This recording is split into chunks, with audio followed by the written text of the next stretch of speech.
ನಮಸ್ಕಾರ. ನೀವು ನೋಡ್ತಾ ಇದ್ದೀರಾ ಟಿ ವಿ ವಿಕ್ರಮ. ನಾನು ಶಶಾಂಕ ಹಿಂದೂ. ವಾಣೀಂ ವಂದೇ ವಿಭೂತಯೇ. ನಾವೀಗ ರಾಮಾಯಣದ ಪಾತ್ರ ಪರಿಚಯದ ಸರಣಿಕೆಯಲ್ಲಿದ್ದೀವಿ. ಹಿಂದಿನ ವಿಡಿಯೋದಲ್ಲಿ ನಾವು ಸಂಪಾತಿಯ ಬಗ್ಗೆ ತಿಳ್ಕೊಂಡಿದ್ದೀವಿ. ಈ ವಿಡಿಯೋದಲ್ಲಿ ಮತ್ತೋರ್ವ ರಾಮಾಯಣದ ಪ್ರಮುಖ ವ್ಯಕ್ತಿಯ ಬಗ್ಗೆ ತಿಳ್ಕೊಳ್ತಾ ಹೋಗೋಣ. ಇವತ್ತು ನಾನು ಪರಿಚಯಿಸಲಿಕ್ಕೆ ಬಂದಿರುವಂತಹ ಪಾತ್ರದ ಹೆಸರು ಶಬರಿ ಅಂತ ಹೇಳಿ. ಈ ಹೆಸರನ್ನು ನಾವೆಲ್ಲರೂ ಕೂಡ ಕೇಳಿರ್ತೀವಿ. ಯಾವಾಗ ರಾಮ, ಲಕ್ಷ್ಮಣ ಮತ್ತು ಸೀತೆ ಮೂವರು ಕೂಡ ವನವಾಸಕ್ಕೆ ಬಂದು ಅಲ್ಲಿ ಪಂಚವಟಿಯ ಪ್ರದೇಶದಲ್ಲಿ ಇರ್ತಕ್ಕಂತಹ ಸಂದರ್ಭದಲ್ಲಿ ರಾವಣ ಸೀತಾಮಾತೆಯನ್ನು ಅಪಹರಣ ಮಾಡ್ತಾನೋ, ಆಗ ರಾಮ, ಲಕ್ಷ್ಮಣ ಇಬ್ಬರೂ ಕೂಡ ಸೀತಾಮಾತೆಯನ್ನು ಹುಡುಕಿಕೊಂಡು ಮುಂದೆ ಬರ್ತಾ ಇರತಕ್ಕಂತಹ ಸಂದರ್ಭದಲ್ಲಿ ಅಲ್ಲಿ ಜಟಾಯು ಸಿಗುವಂತಹದ್ದು. ಜಟಾಯು ರಾವಣ ಸೀತೆಯನ್ನು ದಕ್ಷಿಣ ದಿಕ್ಕಿನತ್ತ ಅಪಹರಿಸಿಕೊಂಡು ಹೋದ ಅನ್ನುವಂತಹ ವಿಚಾರವನ್ನು ತಿಳಿಸುವಂತಹದ್ದು. ಹಾಗೆ ಜಟಾಯು ಹೇಳಿದಂತೆ ರಾಮ, ಲಕ್ಷ್ಮಣರಿಬ್ಬರೂ ಕೂಡ ದಕ್ಷಿಣ ದಿಕ್ಕಿನತ್ತ ಬರ್ತಾ ಇರತಕ್ಕಂತಹ ಸಂದರ್ಭದಲ್ಲಿ ಅಲ್ಲಿ ಎರಡು ದೊಡ್ಡ ಕೈಗಳು ಬಂದು ರಾಮ ಮತ್ತು ಲಕ್ಷ್ಮಣ ಇಬ್ಬರನ್ನು ಕೂಡ ಹಿಡಿದುಕೊಂಡು ಬಿಡುತ್ತೆ. ಆ ವ್ಯಕ್ತಿ ನೋಡಲಿಕ್ಕೆ ತುಂಬ ವಿಚಿತ್ರವಾಗಿರ್ತಾನೆ. ಅವನ ದೇಹದ ಮೇಲೆ ರುಂಡವೇ ಇರೋದಿಲ್ಲ, ಅಂದರೆ ಅವನ ದೇಹದ ಮೇಲೆ ತಲೆಯೇ ಇರೋದಿಲ್ಲ. ಅವನ ಕಣ್ಣುಗಳು, ಮುಖ, ಬಾಯಿ ಎಲ್ಲದೂ ಕೂಡ ಅವನ ಎದೆಯಲ್ಲಿ, ಹೊಟ್ಟೆಯಲ್ಲಿ ಇರುತ್ತೆ. ಆದರೆ ಕೈಗಳು ಮಾತ್ರ ಬಹುದೊಡ್ಡದಾಗಿ ಉದ್ದವಾಗಿದ್ದು ಆ ಕೈಗಳಲ್ಲಿ ರಾಮ, ಲಕ್ಷ್ಮಣ ಇಬ್ಬರನ್ನು ಕೂಡ ಬಿಗಿಯಾಗಿ ಹಿಡಿದುಕೊಂಡ್ಬಿಡ್ತಾನೆ. ಆಗ ರಾಮ, ಲಕ್ಷ್ಮಣ ಇಬ್ಬರೂ ಸೇರಿ ಆ ಎರಡೂ ಕೈಗಳನ್ನು ಕತ್ತರಿಸ್ಬಿಡ್ತಾರೆ. ಅದಾದ ಮೇಲೆ ಆ ರಾಕ್ಷಸ, ಅಂದರೆ ಆ ಕಬಂಧ ಅನ್ನುವಂತಹ ರಾಕ್ಷಸ, ಅವನು ನೀವ್ಯಾರು, ನನ್ನ ಈ ಪರಾಕ್ರಮಯುತವಾದಂತಹ ಕೈಗಳನ್ನೇ ಕತ್ತರಿಸಿದಂತಹ ಧೀರರು ನೀವ್ಯಾರು ಅಂತ ಕೇಳಿದಂತಹ ಸಂದರ್ಭದಲ್ಲಿ ರಾಮ ಹೇಳ್ತಾನೆ, ನಾನು ದಶರಥನ ಪುತ್ರ, ಸೂರ್ಯವಂಶದ ಪ್ರಭು ಶ್ರೀರಾಮ ಅನ್ನುವಂತಹದ್ದನ್ನು ತಿಳಿಸ್ತಾರೆ. ಆಗ ಅವನು ಖುಷಿಯಾಗಿ ಒಂದು ಮಾತನ್ನು ಹೇಳ್ತಾನೆ. ಏನು ಅಂತ ಹೇಳಿದ್ರೆ, ನಾನು ನಿಜವಾಗಿಯೂ ರಾಕ್ಷಸನಲ್ಲ, ನಾನೊಬ್ಬ ಮನುಷ್ಯ, ನಾನು ಧನು ಅನ್ನುವಂತಹ ಒಬ್ಬ ರಾಜನ ಮಗ. ನಾನು ಒಮ್ಮೆ ಬ್ರಹ್ಮನ ಕುರಿತಾಗಿ ತಪಸ್ಸನ್ನು ಮಾಡಿ ನನ್ನ ಕೈಗಳಿಗೆ ಅಗಾಧವಾದಂತಹ ಶಕ್ತಿಯನ್ನು ಕೊಡು, ಹಾಗೆ ನನಗೆ ದಿವ್ಯದೃಷ್ಟಿಯನ್ನು ಕೊಡು, ಹಾಗೆ ನನಗೆ ಯಾವ ರೂಪವನ್ನು ಇಚ್ಛೆ ಪಡ್ತೀನೋ ಆ ರೂಪಕ್ಕೆ ಬದಲಾಗುವಂತಹ ಸಾಮರ್ಥ್ಯವನ್ನು ಕೊಡು ಅಂಥೇಳಿ ವರವನ್ನು ಪಡ್ಕೊಂಡಿದ್ದೆ. ಬ್ರಹ್ಮ ಆ ವರವನ್ನು ಕೊಟ್ಟಿದ್ದ ಕೂಡ. ಅದಾದ ಮೇಲೆ ನನ್ನಲ್ಲಿ ಅಹಂಕಾರಗಳು ಹೆಚ್ಚುತ್ತಾ ಹೋಯಿತು. ಹಾಗೆ ಸಾಧು ಸಂತರಿಗೆ, ಋಷಿಮುನಿಗಳಿಗೆ ಸಮಸ್ಯೆಯನ್ನು ಉಂಟು ಮಾಡಲಿಕ್ಕೆ ಹೊರಟೆ. ಆ ಸಮಯದಲ್ಲಿ ಒಮ್ಮೆ ಸ್ಥೂಲಶಿರ ಅನ್ನುವಂತಹ ಋಷಿಯೊಬ್ಬರು ತಪಸ್ಸನ್ನು ಮಾಡ್ತಾ ಇರಬೇಕಾದ್ರೆ ನಾನು ಈ ರೂಪವನ್ನು ತಾಳಿ ಅವರಿಗೆ ಹೆದರಿಸಲಿಕ್ಕೆ ಅಂತ ಹೋದಂತಹ ಸಂದರ್ಭದಲ್ಲಿ ಋಷಿಮುನಿಗಳು ಕ್ರುದ್ಧರಾಗಿ, ಇವಾಗ ನೀನು ಯಾವ ರೂಪದಲ್ಲಿದೆಯೋ ಅದೇ ರೂಪ ನಿನಗೆ ಕೊನೆಯ ತನಕ ಉಳಿದು ಬಿಡಲಿ ಅನ್ನುವಂತಹ ಶಾಪವನ್ನು ಕೊಟ್ಟಿದ್ರು. ಅದಾದ ಮೇಲೆ ನಾನು ಅವರ ಹತ್ತಿರ ಬೇಡಿಕೊಂಡಂತಹ ಸಂದರ್ಭದಲ್ಲಿ ಅವರಿಗೆ ನನ್ನ ಮೇಲೆ ಕನಿಕರ ಉಂಟಾಗಿ, ಮುಂದೆ ಯಾವಾಗ ವಿಷ್ಣು ಅವತಾರವನ್ನು ಎತ್ತಿ ಪ್ರಭು ಶ್ರೀರಾಮಚಂದ್ರನ ರೂಪದಲ್ಲಿ ಬಂದು ನಿನ್ನ ಕೈಗಳನ್ನು ಕತ್ತರಿಸಿ ನಿನ್ನ ದೇಹಕ್ಕೆ ಮುಕ್ತಿಯನ್ನು ಕೊಡ್ತಾರೋ, ಅಂದರೆ ಅಗ್ನಿಸ್ಪರ್ಶವನ್ನು ಮಾಡ್ತಾರೋ, ಆಗ ನೀನು ನಿನ್ನ ನಿಜವಾದ ರೂಪಕ್ಕೆ ಬರ್ತೀಯಾ ಅನ್ನುವಂಥ ವರವನ್ನು ಕೊಟ್ಟಿದ್ರು. ಹಾಗಾಗಿ ನೀವಿಬ್ಬರೂ ಕೂಡ ನನ್ನ ಕೈಗಳನ್ನು ಕತ್ತರಿಸಿದ್ದೀರಾ. ಈ ಉಳಿದ ದೇಹಕ್ಕೆ ನೀವು ಚಿತಾಸ್ಪರ್ಶವನ್ನು ಮಾಡಿದ್ರೆ ನನಗೆ ಇರುವಂತಹ ದಿವ್ಯ ದೃಷ್ಟಿಯನ್ನು ಬಳಸಿ ನೀವು ಮುಂದೇನು ಮಾಡಬೇಕು ಅನ್ನುವಂತಹ ವಿಚಾರವನ್ನು ನಾನು ತಿಳಿಸ್ತೀನಿ ಅಂತ ಹೇಳ್ತಾನೆ. ಆಗ ಲಕ್ಷ್ಮಣ ಅಲ್ಲೇ ಇದ್ದಂತಹ ಕಟ್ಟಿಗೆಗಳನ್ನೆಲ್ಲ ಒಟ್ಟುಗೂಡಿಸಿ ಅವನಿಗೆ ಅಗ್ನಿಸ್ಪರ್ಶವನ್ನು ಮಾಡ್ತಾನೆ. ತದನಂತರ ಅಲ್ಲಿಂದ ಸ್ಫುರದ್ರೂಪಿಯಾದಂತಹ ಒಬ್ಬ ಯುವಕ ಹೊರಗೆ ಬರ್ತಾನೆ. ಅವನೇ ಧನುವಿನ ಮಗ, ಅಂದರೆ ಕಬಂಧ. ಅವನು ಬಂದು, ಮುಂದೆ ನೀವು ಜಂಬೂವನದ ಹತ್ರ ಹೋಗಬೇಕು, ಅಲ್ಲಿ ಶಬರಿಯ ದರ್ಶನ ಆಗತ್ತೆ, ಅದಾದ ಮೇಲೆ ಶಬರಿ ನಿಮಗೆ ಮುಂದೇನು ಮಾಡಬೇಕು ಅನ್ನುವಂಥ ವಿಚಾರವನ್ನು ತಿಳಿಸ್ತಾರೆ ಅಂಥೇಳಿ ಈ ಕಬಂಧ ಹೇಳಿ ಹೊರಟು ಬಿಡ್ತಾನೆ. ರಾಮ, ಲಕ್ಷ್ಮಣ ಇಬ್ಬರೂ ಕೂಡ ಅಲ್ಲಿಗೆ ಬಂದಂತಹ ಸಂದರ್ಭದಲ್ಲಿ ಆಶ್ರಮದಲ್ಲಿ ವಯಸ್ಸಾಗಿರುವಂತಹ ಹಣ್ಣು ಮುದುಕಿ ಒಬ್ಳು ಇರ್ತಾಳೆ. ಅವಳನ್ನು ನೋಡಿದ ಕೂಡಲೇ ರಾಮನಿಗೆ ಗೊತ್ತಾಗತ್ತೆ ಇವಳೇ ಶಬರಿ ಅಂತ ಹೇಳಿ. ಈಗ ಈ ಶಬರಿಯ ಬಾಲ್ಯದ ಜೀವನವನ್ನು ನೋಡ್ತಾ ಬರೋಣ. ಈ ಶಬರಿ ಬೇಡ ಸಮುದಾಯಕ್ಕೆ ಸೇರಿದಂತಹ ಹಣವಂತ ಹಾಗೂ ಮರ್ಯಾದಸ್ಥ ಕುಟುಂಬಕ್ಕೆ ಸೇರಿದಂತಹ ಒಬ್ಬಳು ಹೆಣ್ಣು ಮಗಳು. ಇವಳ ನಿಜವಾದಂತಹ ಹೆಸರು ಶಮನ ಅಂತ ಹೇಳಿ.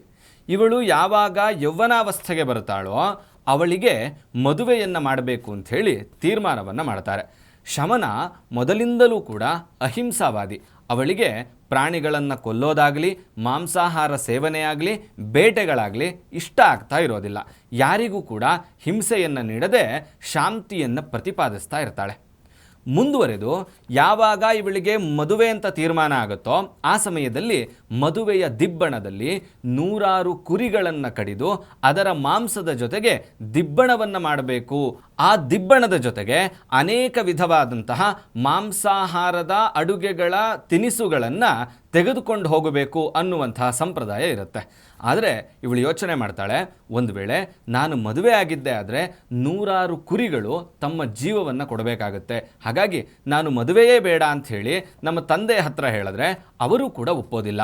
ಹಾಗಾದರೆ ನಾನು ಮದುವೆ ಬೇಡ ಅಂತ ಹೇಳೋದಾದರೆ ನಾನು ಯಾವುದಾದರೂ ಒಂದು ಆಶ್ರಮಕ್ಕೆ ಹೋಗಬೇಕು. ಆದರೆ ಹೆಣ್ಣು ಮಕ್ಕಳನ್ನು ಈ ಸಮಾಜ ಆಶ್ರಮಕ್ಕೆ ಸೇರಿಸ್ಕೊಳ್ಳುತ್ತಾ?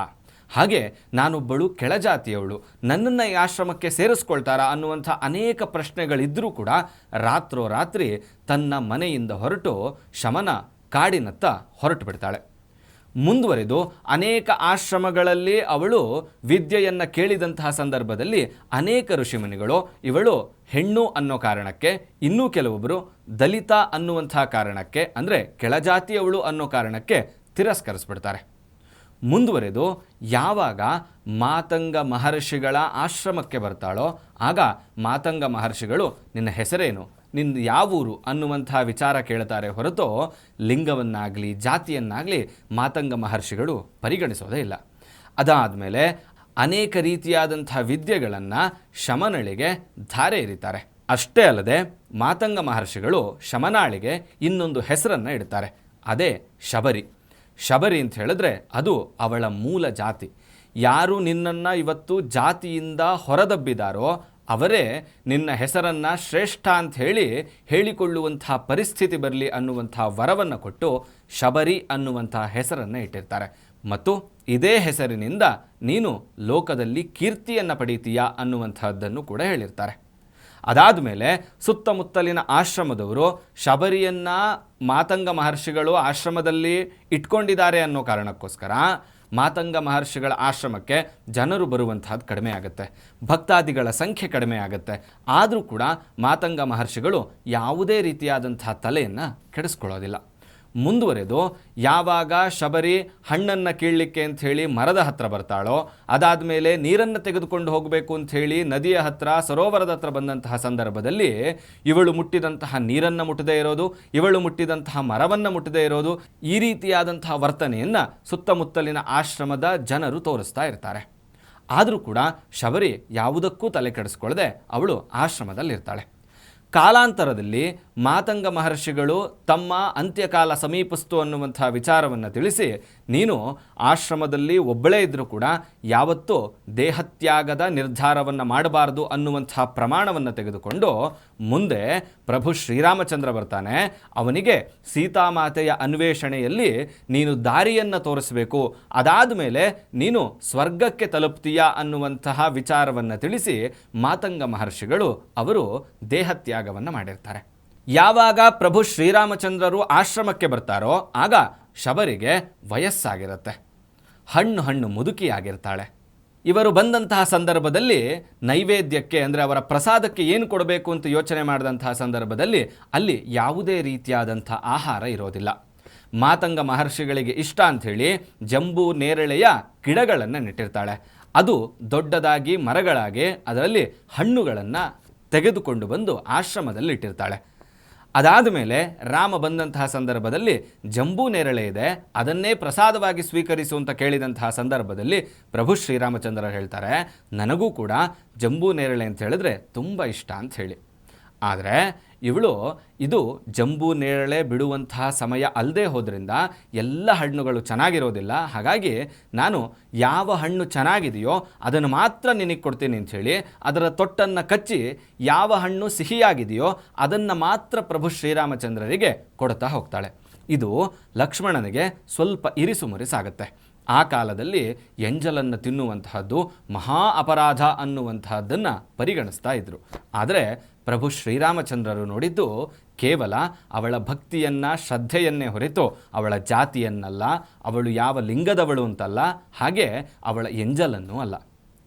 ಈ ರೀತಿಯಾಗಿ ಅದನ್ನೆಲ್ಲ ತಿಂದು ಮುಗಿಸಿದ ನಂತರ ಪ್ರಭು ಶ್ರೀರಾಮಚಂದ್ರರಿಗೆ ಶಬರಿ ಹೇಳ್ತಾಳೆ, ಇಲ್ಲೇ ಋಷ್ಯಮೂಕ ಪರ್ವತದ ಮೇಲೆ ಸುಗ್ರೀವ ಅನ್ನುವಂಥವನೊಬ್ಬನಿದ್ದಾನೆ, ಮುಂದೆ ನೀನು ಅವರನ್ನು ಭೇಟಿ ಮಾಡು, ಅದಾದ ಮೇಲೆ ನಿನಗೆ ಮುಂದಿನ ದಾರಿ ತಿಳಿಯುತ್ತೆ ಅನ್ನುವಂಥ ವಿಚಾರವನ್ನು ಹೇಳಿದ್ದಷ್ಟೇ ಅಲ್ಲದೆ ಪ್ರಭು ಶ್ರೀರಾಮಚಂದ್ರರೊಂದಿಗೆ ಅನೇಕ ಸಮಯಗಳ ಕಾಲ ಮಾತಾಡಾದ ಮೇಲೆ ಆಶ್ರಮದಲ್ಲಿ ಮಂತ್ರಾಗ್ನಿಯನ್ನು ಸ್ಥಾಪನೆ ಮಾಡಿ ಪ್ರಭು ಶ್ರೀರಾಮಚಂದ್ರರ ಸ್ಮರಣೆಯೊಂದಿಗೆ ಶಬರಿ ದೇಹತ್ಯಾಗವನ್ನು ಮಾಡ್ತಾಳೆ. ಅವಳು ಸ್ವರ್ಗಕ್ಕೂ ಕೂಡ ಹೋಗಿದ್ದುಂಟು. ಇದು ಶಬರಿಯ ಜೀವನ ಚರಿತ್ರೆ. ಮುಂದಿನ ವಿಡಿಯೋದಲ್ಲಿ ರಾಮಾಯಣದ ಪ್ರಮುಖ ಪಾತ್ರವಾದಂತಹ ಮತ್ತೊಂದು ಪಾತ್ರದ ವಿಚಾರದ ಬಗ್ಗೆ ತಿಳ್ಕೊಳ್ತಾ ಹೋಗೋಣ. ಅಲ್ಲಿವರೆಗೂ ನಿಮಗೇನನ್ನಿಸ್ತೋ ಕಮೆಂಟ್ ಮಾಡಿ, ಮತ್ತು ನೀವಿನ್ನೂ ಕೂಡ ಟಿ ವಿ ವಿಕ್ರಮವನ್ನು ಸಬ್ಸ್ಕ್ರೈಬ್ ಮಾಡಿಲ್ಲ ಅಂತ ಹೇಳಿದ್ರೆ ಈ ಕೂಡಲೇ ಸಬ್ಸ್ಕ್ರೈಬ್ ಮಾಡಿ ಮತ್ತು ನಮ್ಮೆಲ್ಲ ವಿಡಿಯೋಸ್ಗಳನ್ನು ಲೈಕ್ ಮಾಡಿ, ಕಮೆಂಟ್ ಮಾಡಿ ಮತ್ತು ಶೇರ್ ಮಾಡಿ. ಓಂ ತತ್ಸತ್. ಟಿವಿ ವಿಕ್ರಮ, ದೇಶ ನಿಮ್ಮ ಕೈಯಲ್ಲಿ. ಈ ಕಾರ್ಯಕ್ರಮ ನಿಮಗೆ ಇಷ್ಟ ಆಗಿದ್ದಲ್ಲಿ ಲೈಕ್, ಶೇರ್ ಹಾಗೂ ಕಮೆಂಟ್ ಮಾಡಿ. ಟಿವಿ ವಿಕ್ರಮದ ಕಾರ್ಯಕ್ರಮಗಳನ್ನು ನಿರಂತರವಾಗಿ ವೀಕ್ಷಿಸಲು ಸಬ್ಸ್ಕ್ರೈಬ್ ಮಾಡಿ, ಬೆಲ್ ಐಕನ್ ಒತ್ತಿ.